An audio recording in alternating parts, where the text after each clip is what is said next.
La santé est le dossier de cette édition maintenant. Est-on en train de fabriquer des malades imaginaires? Votre enfant pique souvent des colères? C'est certainement une maladie. Vous-même, vous avez des envies soudaines de bonbons? C'est sans doute également une pathologie. En clair, les laboratoires pharmaceutiques sont soupçonnés de créer, entre guillemets, de nouveaux mots pour vendre toujours plus de traitements. Enquête signée Jennifer Nock, Mathieu Nivenglowski avec notre bureau à Strasbourg. Voilà la Bible des psychiatres, le DSM. Comme le Vidal pour les généralistes. Tous les 20 ans, des centaines de troubles mentaux y sont répertoriés avec les médicaments pour les soigner. La nouvelle édition, le DSM-5, compte plus de 430 maladies, contre 60 pour le premier DSM en 1952. C'est 370 maladies de plus. Exemple de nouveaux troubles psychiques, la dermatillomanie, un mot jusqu'ici inconnu. Cette maladie consiste à se gratter, à se frotter la peau jusqu'à l'irritation. Sonia Comte en souffre depuis 25 ans. Voilà, donc ça laisse pas mal de cicatrices en fait. Pour cette patiente, c'est un soulagement de voir enfin ses symptômes écrits noir sur blanc dans le nouveau manuel. Ce qui est bien dans le fait que ça entre dans le DSM-5, c'est qu'en fait des personnes vont se sentir reconnues, moi en l'occurrence, comme ayant une maladie et que d'autres personnes puissent comprendre justement. Sonia Comte n'est toujours pas soignée. Au moins, sa pathologie existe officiellement. Mais toutes les maladies répertoriées dans ce manuel sont-elles des vraies maladies?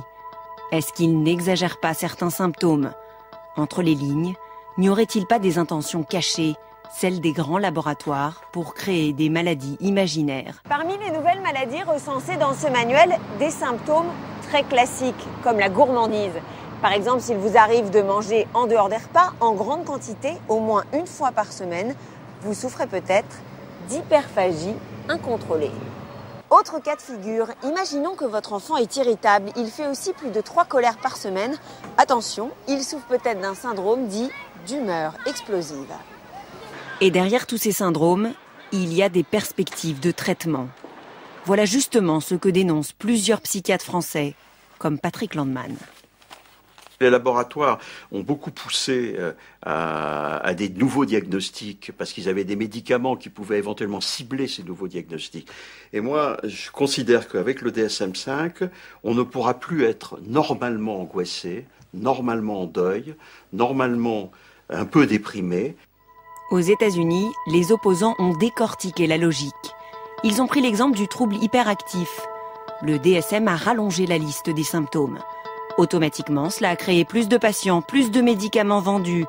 Un marché de 50 millions de dollars en 1994, devenu 7 milliards en 2010. Des dérives dont ce père de famille pense avoir été victime. Ce patient a été récemment déclaré borderline, un trouble de la personnalité répertorié dans le manuel, avec 9 symptômes très précis, comme le sentiment d'abandon.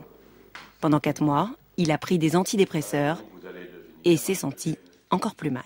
Finalement, tout devient explicable par cette maladie, notamment les relations avec votre compagne, par exemple, avec vos collègues au travail, avec votre famille. Vous êtes enfermé dans ce diagnostic.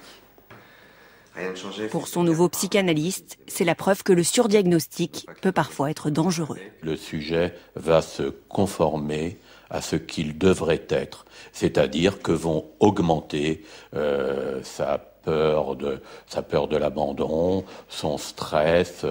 Une Bible critiquée donc. Ça, c'est le DSM-4. Mais pour ses défenseurs, elle reste la référence. Le seul moyen de mesurer les avancées de la science au niveau international. Ça permet d'avoir un langage commun pour les psychiatres.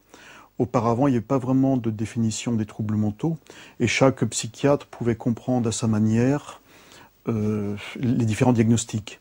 Donc ça permet d'avoir une définition commune aux différents psychiatres et même une définition auquel peut même accéder le public parce que maintenant le DSM est sur Internet.